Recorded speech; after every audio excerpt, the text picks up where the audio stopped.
During afternoon tea, there's a shift in the air, a bone-trembling chill that tells you she's there. There are those who believe the whole town is cursed, but the house in the marsh is by far the worst.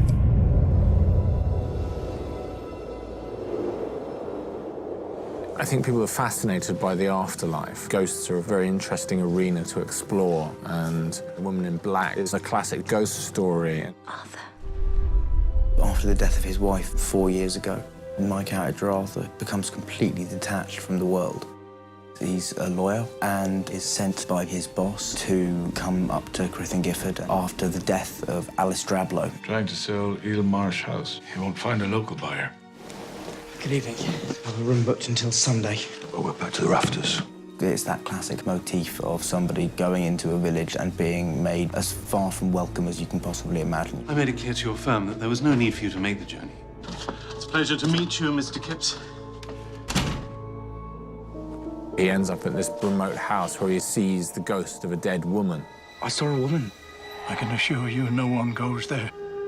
She wants revenge for something that happened to her, and she's completely unable to let this go. She cannot move on. That's why she stays haunting the people. Whenever she's been seen, something horrible happens.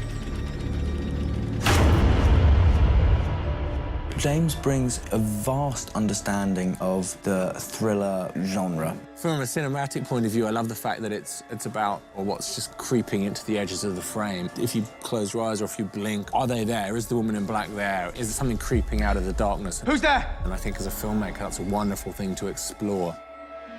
Daniel, he's got to hold this thing on his own. He's the protagonist. You see it through him. He's well capable of taking on that responsibility. Dan is an absolute delight to work with. He is so focused, and he's just a brilliant actor to direct. Sometimes I just feel she's there, in the room, trying to reach me.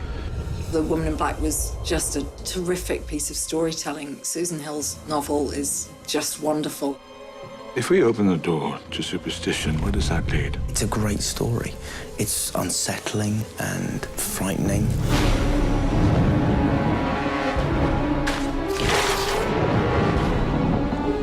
It's a film to make you afraid of the dark, definitely.